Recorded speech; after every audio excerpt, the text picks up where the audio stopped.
exactly. So I didn't know what was it. So those are all not ecosystems. So whole of the Saturdays, Sundays, I spent time reading what is this valuation all about and how do you go about appreciating it or not appreciating it. So that's the way one goes. But the idea is you need to get a lot of things in.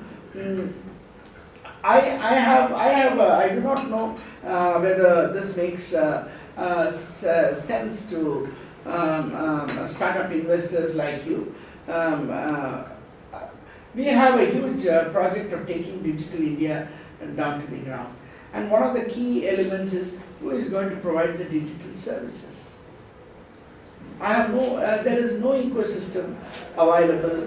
I mean, you might say that this is not a technical startup, but as long as it uses technology and people are innovating at the ground and makes it a commercially viable option, I would think that startups could be interested. So that makes it how much? A starting number of startup of something like 250,000 gram panchayats. That's an offer. Now if startup ecosystems were to take it, I am willing to work with you and to ensure that you have locally based startup services. We are willing to back you up with a certain base of maintenance, which will provide them what you call the loose change for just bootstrapping. It could provide you some amount for bootstrapping, but it would also provide a huge system, a huge benefit of maintenance. So those things which are available, but the whole lot of services can be packed in this, so that people, because I do not see, or for that matter, nowhere else in the world, I mean, do you have an infrastructure organized where service provision is organized by government? And it will never happen, because the needs of one gram panchayat may be different from others. In one gram panchayat it may be a cattle market. In another gram panchayat it may be a carpet market. So the nature of products which they put it on their system for sale could be different. And a third one could be a pure agricultural mandi and nothing beyond it. So that's one of the things. How about correspondent banking? That's a major area. How about several other startup businesses which could go on? How about providing local connectivity to people? Are we trying to think that local, in the villages there is no capacity to have a telephone? But we are not, how do you provide them the taxes? So those all become areas of business, and if that is one of them, I am willing to work with you, with each one of you, and with TCOE. CDOT is our technology provider right up to the ground, and I'm one of the promoters of their technology for the fiber ONT. I mean, they have now invented a system by which an ONT can take fiber across 2 to 3 kilometers, and the whole connectivity is addressed, as otherwise there is no way by which the fibers could go. So those are some of the concepts by just powering it. I mean, that's what they have done. So those technologies are available, and it could be improved, it could be innovated, it could be adapted, and that's what startups are business ecosystems, as I understand, and they are neutral to technology. They go based on need. If something works, after all, what is the technology on Uber? What is the technology on Ola? They were known 10 years ago, they were known 20 years ago, but they became a business platform. Because what I would call a combination infrastructure, I mean combination technology they put and manufacture a platform. So that's what I think that's the way forward. And I'm happy to interact with you and be more active in TCOE with the type of work which our colleagues here have done. I think we need to upscale fast. And through your help and participation, I'm pretty certain that we will be better off next time when we meet, and this may have laid the foundation of something big. I think you have almost got me started to think that it requires a very brilliant IAS officers and a very big technologist to come together to do these startups in the rural areas, right? So while that is, we are at that, I just wanted to add a little bit, is that our Wi-Fi systems, we are willing to open it up and allow that to, the card can be manufactured by the manufacturers who have taken, but actual assembly, testing, all of that we can give to new startups. Those who can actually deploy it wherever it is required, because Wi-Fi is a very big market, right, which is emerging as of now.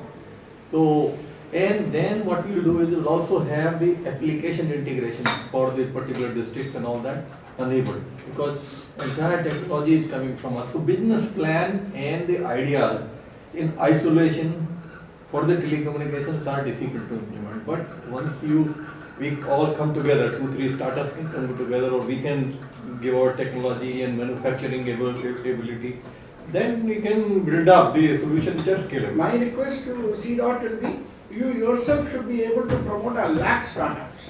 Yeah, sure. And tell them, Absolutely. Yeah, but I require more and more people who are doing that, right? We see a connection. We are there. Yeah. Thank you very much, sir, for such a wonderful exposition of the vision and providing us the necessary roadmap and the combination platform which 10 Square need to evolve into, and we'll be creating a series of such events in the future. And may I now request the next speaker, the GHV partner, who is the VC partner for this event. And he incidentally also, we are planning a big event in March. It's a M2M IoT forum, where again for a 10 Square competition, we are doing all India competition, where again it's VC led and VC curated. I'll give it to Anurag to say Thanks for making your presence, and thanks for your amazing and very encouraging outline of the activities and the initiatives that we can take together. And thanks for being able to jointly do this today and set a stepping stone towards this kind of an initiative. I would completely agree and second your thought on the fact that the industry, the government, and the academia can come together and converge to help the startup ecosystem and build systems and ecosystems and processes to ensure that good ideas don't fizzle out because of either lack of capital or capability. If there's a need, there has to be a way to solve it. And that's where we came in about 2 years back in the market after understanding what the problems are. So I'll give you a little background why we incepted in the first place. We observed that most of the startups, in fact 99% of the startups that were incubated, only 1% of those incubated startups were getting towards a growth stage of a Series A funding in our technical terms in our industry. Why was that happening? We found out and we figured that the lack of capital at that stage, at an early stage where there is hardly any proof of concept for any product, we are losing good ideas and good entrepreneurs that may have been able to grow big and create value for the economy. And that's where we took some learnings from the Japanese market, from the Chinese market, from the US Silicon Valley market, and we observed that there needs to be a significant amount of support at an early stage venture capital level. Now that also means a lot of risk, but as an industry, we are okay taking that risk if we have to empower and create a value. From that point, we set this up. We are backed, particularly as GHV, we are backed by World Innovation Labs. It's a $450 million fund based out of Silicon Valley. It's a Japanese fund, invested in by the Japanese government, and a lot of primary institutions from Japan like Sony, many more. The intent is businesses that have matured in those markets. For them, what it is the Japanese economy itself is not giving a lot of return at this stage today. They are looking at external markets outside India, outside Japan. China isn't a very preferred market for the Japanese people. And knowing that India is the new China, and probably we are a few years behind, but the kind of innovation that we are fostering today as a country, it's very encouraging for the Japanese player. In fact, not just Japanese for that matter, the global players to enter the Indian market and access this opportunity to leverage the kind of consumer base that we have. So from that point, we collaborated. We also got in the owner of Forbes Japan to back us. Forbes Japan. So they are our partners, and they helped us in connecting with the right people within Japan. Now, the idea behind doing this was, I'll give you a small result-oriented example. My Taxi India, which is one of our portfolios, like Ola, Uber, we've spoken about. These guys are doing interstate travel. So what they are doing in innovation and technology is the load balancing of supply of vehicles across cities. So what intelligently they've done, what the model was for Ola and Uber in cities, they are doing across cities. We empowered them when they had no technology in place. They were managing everything on Excel sheets. But what we figured was that it's the team and their capability and attitude that we should look at.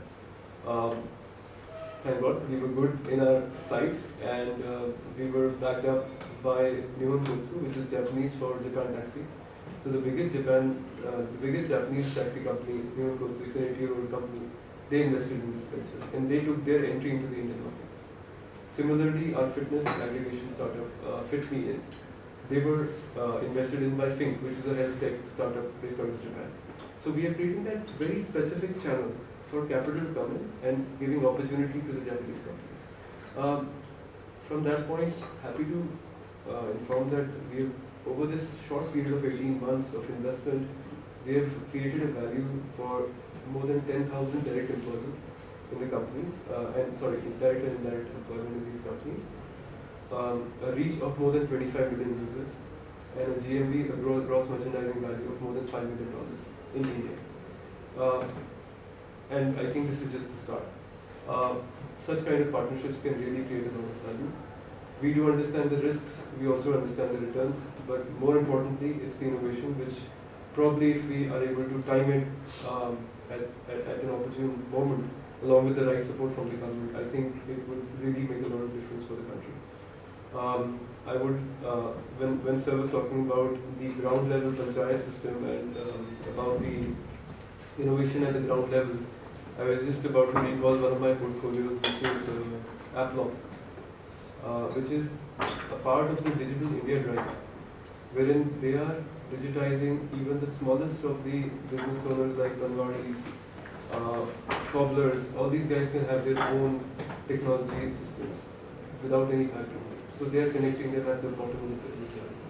So these kind of innovations, we are also very keen to work with you on and helping these people to make billion-dollar businesses, not just businesses but solutions out of it. I would only put this as a small thing. What I'm trying to look at, what I'm trying to tell you is, or understand from what I understand, it is possible that you take a hypothetical case. There is a Gram Panchayat here, there is a Gram Panchayat. Yes. It is possible that both of them are in the same class. Yes. But it is not that all students are at the same level. Some may be first in class 2, absolutely, but it is not necessary that the fellow who is first in class 2 should be the first in class 3 also. Absolutely. There is no such requirement. So what happens is, depending upon the ecosystem which is dependent on multiple factors, some of which we cannot even appreciate it in a discussion. But so what will happen is, different people will grow at different levels. It is possible that certain thing might have established the thing, but the persons being where they are unable to upscale it. They have their own limitations, they have other inhibiting factors. So it is possible that this thing may be sold. I am not telling that a person should be initiated in, who is initiated in a particular startup in a village, should remain to that village only, and that he need not do anything else. All of us, see, one of the biggest thing in the Indian administrative service, which I belong, to lighten this atmosphere is very simple. You know, transfers. Yeah. When you know that the same file has come back to you, Yes. it's time for you to leave.